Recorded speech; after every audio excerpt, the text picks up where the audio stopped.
Good afternoon, all of you. I am Mahesh Sharma. I am going to teach you English lesson 1 class 7. जैसा कि first lesson में आपने पढ़ा था कि 3 प्रश्न थे और तीनों प्रश्न का उत्तर जानने के लिए राजा ने अपने दूतों को राज्य के बाहर भेजा कि जो इन तीनों प्रश्नों का उत्तर सही बताएगा उसको इनाम दिया जाएगा। लेकिन जितने भी विद्वान आए उन सबों का आंसर भिन्न भिन्न था और राजा उन उत्तर से संतुष्ट नहीं हुआ, जिसके कारण किसी भी विद्वान को कोई इनाम नहीं दिया गया। इसके बाद कुछ लोगों ने राजा को कहा कि राजा के पास डॉक्टर होने चाहिए, वैज्ञानिक होने चाहिए, पुरोहित होने चाहिए, आदि आदि। फिर राजा स्वयं एक ऐसे महात्मा की खोज में चला जो दूर दूर तक अपनी विद्वता के लिए प्रसिद्ध थे। तो राजा जब गए तो अपने घोड़ा को इधर ही छोड़ दिए और अकेला ही महात्मा के पास गए। जब वहां महात्मा की कुटिया के पास, झोपड़ी के पास पहुंचे तो देखा कि महात्मा जो है वह जमीन कोड़ रहा है। तो राजा वहां पहुंचे, राजा का महात्मा ने अभिवादन किया और कहे कि महाराज, मैं आपके पास 3 प्रश्न का उत्तर जानने के लिए आया हूं, कृपया मुझे बताएं। लेकिन राजा को उत्तर न बता करके महात्मा ने अपना काम जो कर रहे थे कोड़ने का, कोड़ते रहे। उसके बाद अंत में आता है, जब 1 घंटा बीत गया, दूसरा घंटा भी बीत गया, तब राजा ने फिर अपने प्रश्न को दोहराया कि महाराज, हे बुद्धिमान पुरुष, मैं आपके पास तीनों प्रश्न का उत्तर जानने के लिए आया हूं, कृपया बताएं, और अगर नहीं बताएं तो कह दीजिए, मैं अपना घर वापस लौट चला जाऊंगा। और इसी बीच में कोई दौड़ता हुआ आता है। तो महात्मा जी वहां पर कहते हैं कि कोई दौड़ करके आ रहा है। तो पार्ट 1 यहीं पर समाप्त हुआ है। अब पार्ट 2 में हम प्रवेश कर रहे हैं। तो आइए देखते हैं पार्ट 2 में कि जो वह व्यक्ति जो दौड़ता हुआ आया वह व्यक्ति कौन था। तो पार्ट 2 प्रारंभ होता है।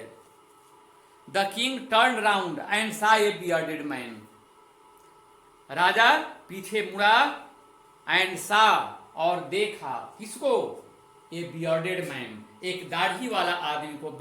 बियर्ड मीन्स दाढ़ी, तो बियर्डेड मैन, एक दाढ़ी वाला आदमी को देखा। रनिंग टुवर्ड्स देम, अपनी तरफ दौड़ करके आते हुए। यानी राजा पीछे मुड़ा तो एक देखा कि दाढ़ी वाला आदमी दौड़ता हुआ आ रहा है उसकी तरफ। His hands were pressed against his stomach, उसके जो हाथ थे वह पेट पर दबे हुए थे। From which blood was flowing, जिससे रक्त निकल रहा था, रक्त बह रहा था, खून बह रहा था। When he reached the king, he fainted and fell to the ground. जब वह राजा के पास, when he reached the king, जब वह दाढ़ी वाला आदमी राजा के पास पहुंचा, he fainted माने हो जाएगा बहुत कमजोर, यानी इतना वीक हो गया था कि वह गिर गया जमीन पर। fell to the ground and fainted, और अचेत हो गया, बेहोश हो गया।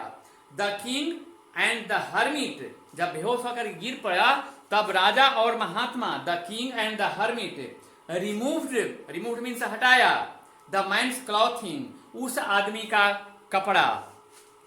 एंड जब कपड़ा हटाया तब क्या पाया? एंड फाउंड लार्ज वुंड, और एक बड़ा जख्म, वुंड मीन्स जख्म, घाव, एक बड़ा सा घाव पाया। इन हिज स्टोमक, उसके पेट में। जब राजा ने कपड़ा हटाया उस दाढ़ी वाले आदमी को तो देखा कि उसके पेट में एक बहुत बड़ा जख्म है जिससे रक्तस्राव हो रहा था। The king washed and covered it with his handkerchief, handkerchief means रुमाल। द किंग वॉश्ड, राजा ने उसके जख्म को धोया, घाव को धोया, एंड कवर्ड इट, और उस पर ढका, इट विथ हिज हैंडकरचीफ, अपनी रुमाल से।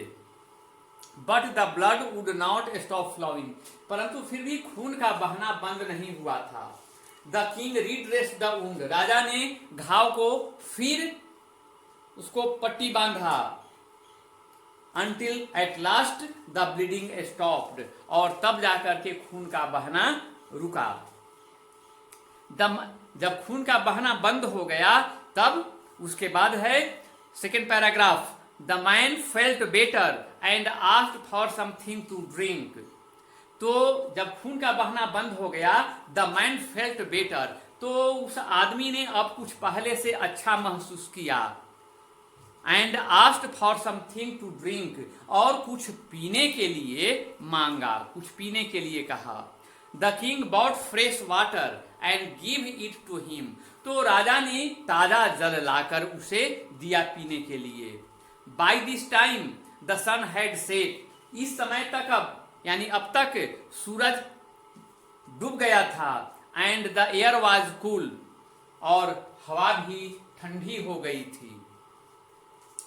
The king with the hermit's help, the king with the hermit's help, राजा महात्मा की सहायता से help carried the wounded man, उस घायल आदमी को टांग करके ले गया। महात्मा की सहायता से राजा ने उस घायल आदमी को उठाकर ले गया। कहां ले गया? Carried the wounded man into the hut, यानी उस झोपड़ी में महात्मा की। And laid him on the bed, और उसे बिस्तर पर सुला दिया, पाड़ दिया। The man closed his eyes, तो उस घायल आदमी ने आंखें बंद कर ली। The man closed his eyes and lay quiet, और चुपचाप पड़ा रहा, सोया रहा। The king tired by his walk and the work he had done, तो राजा पैदल चलने से और काम के करने से टायर्ड हो गया था, थक गया था।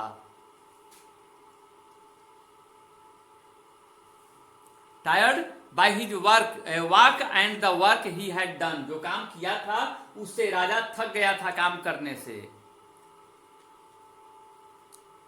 The man close his eye and lay quiet, the king tired by his walk and the work he had done lay down for the floor, जब थका हुआ था राजा तो lay down on the floor, फर्श पर ही पड़ गया।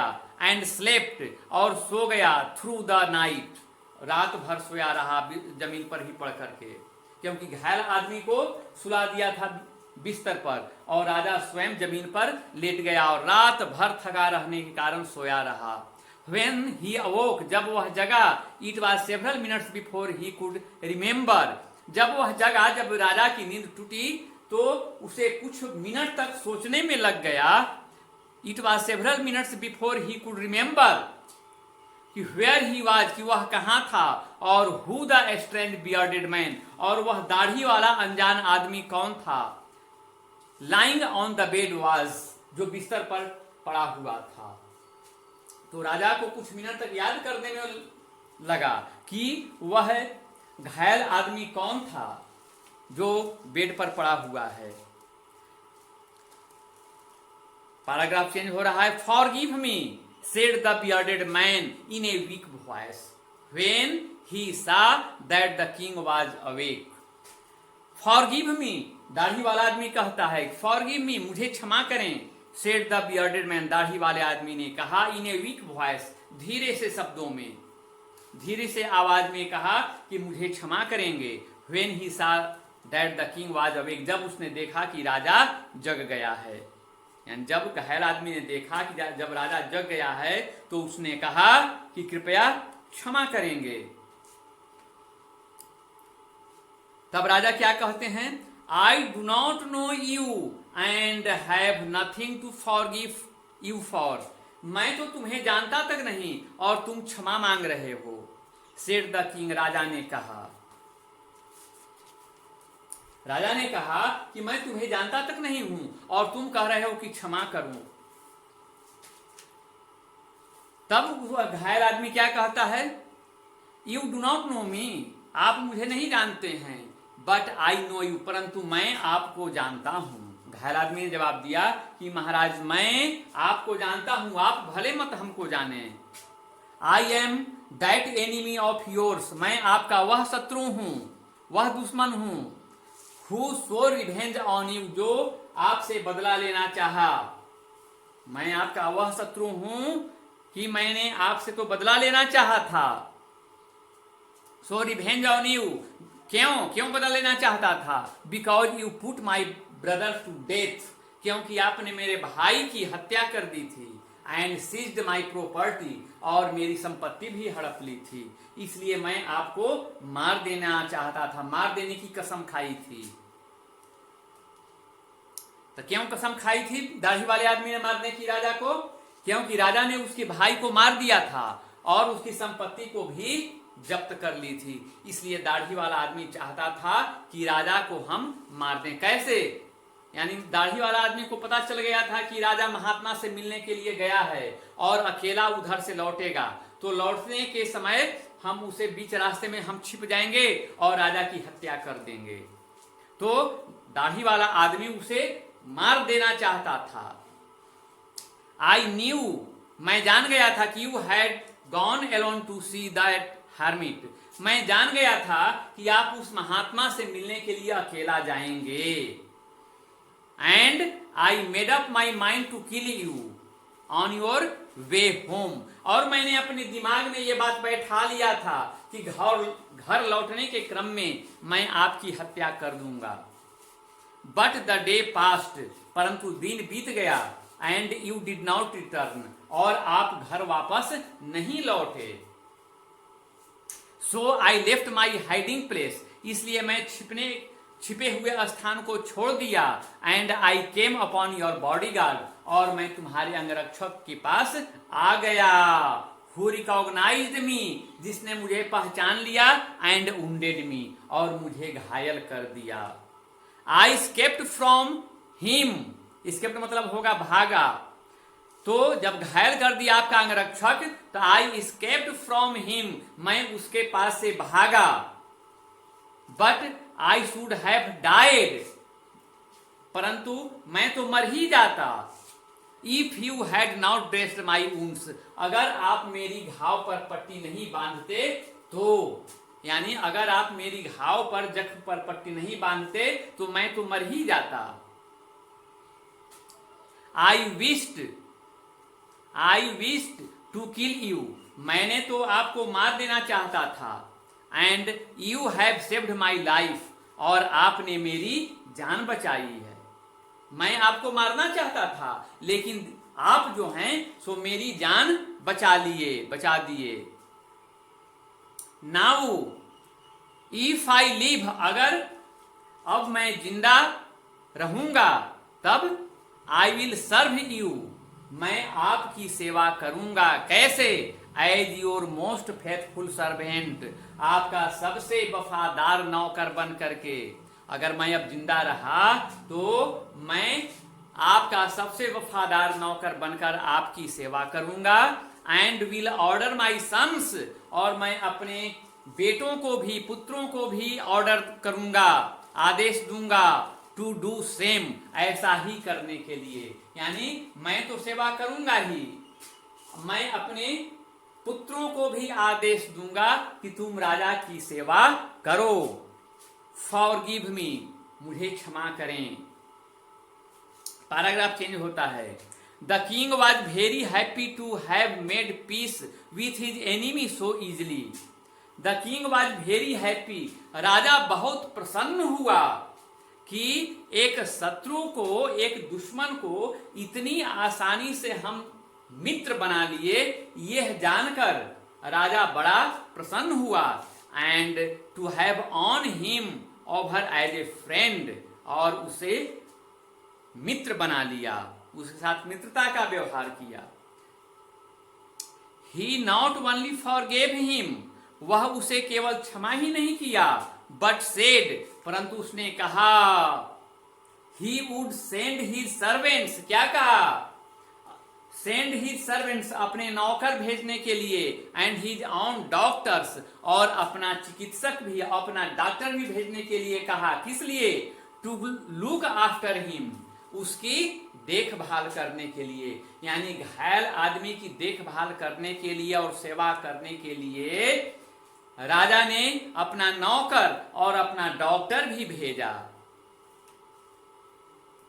Look after him and he promised, और उसने यह भी वादा किया, to give back the man his property, और उस आदमी की संपत्ति को लौटाने का भी वादा किया। राजा केवल उसकी देखभाल करने के लिए नौकर और डॉक्टर ही नहीं भेजा, बल्कि उसकी जो पहले संपत्ति जो हड़प ली थी, उस संपत्ति को भी लौटाने का प्रॉमिस किया राजा। पैराग्राफ चेंज होता है। Living the wounded man, living the wounded man यानी लिव मैन छोड़ना, घायल आदमी को छोड़कर, the king went out of the हट, राजा झोपड़ी के बाहर गया। घायल आदमी को छोड़कर राजा झोपड़ी के बाहर गया। And looked round for the hermit, और चारों तरफ महात्मा को देखा, लुक खोजा, खोज किया महात्मा के। बिफोर गोइंग अवे, जाने के पहले, he wished once more to get answer to his questions, जाने के पहले उसे एक बार फिर इच्छा हुई कि महात्मा से जरा प्रश्न का उत्तर फिर रिपीट करते हैं, पूछते हैं। The hermit was on his knees sowing seeds in the beds that had been dug the day before, और महात्मा क्या कर रहे थे?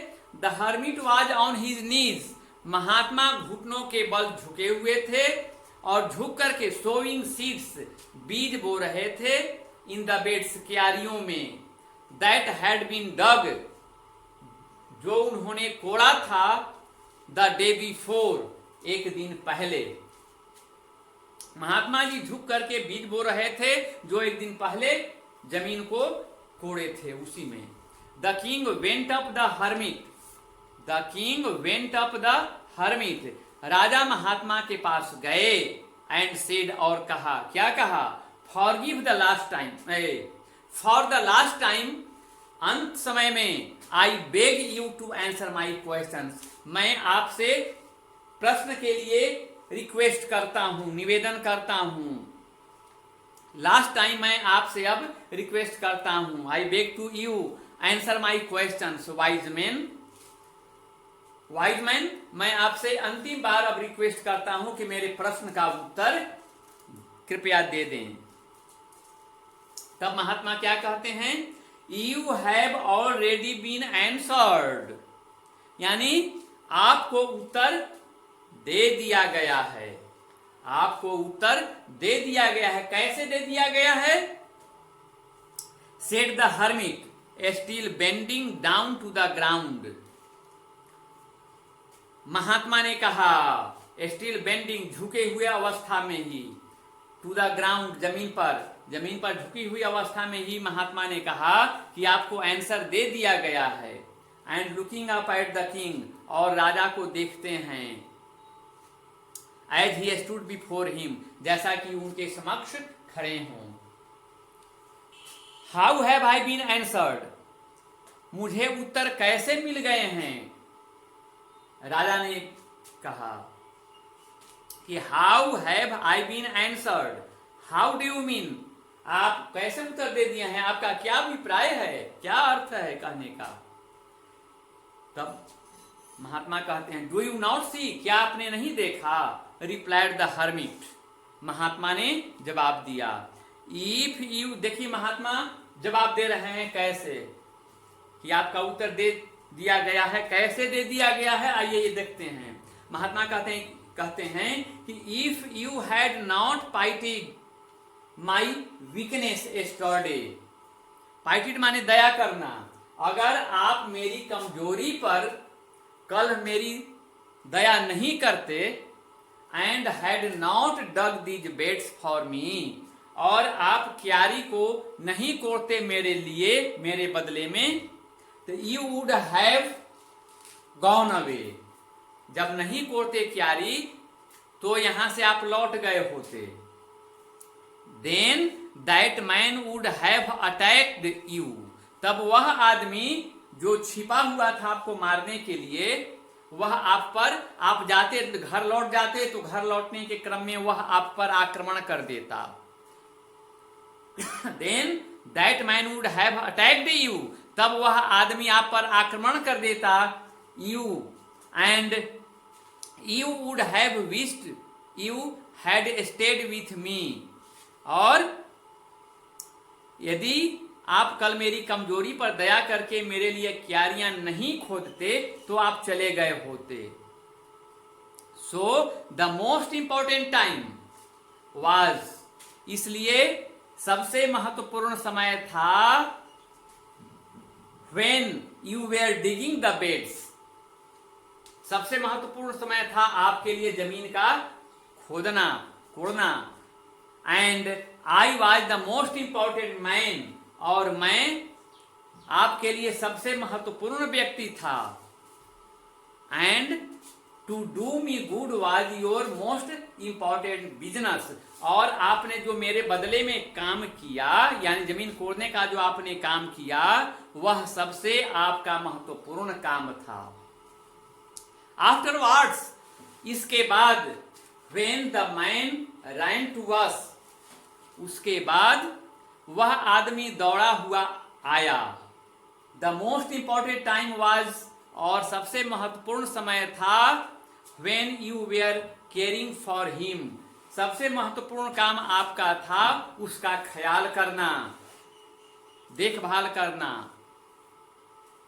Because if you had not dressed his wound, क्योंकि अगर आप उसका जख्म नहीं साफ करते, नहीं पट्टी बांधते, तो he would have died, तो वह मर गया होता। Without having made peace with you, और वह मर गया होता और आपको भी शांति नहीं मिलती।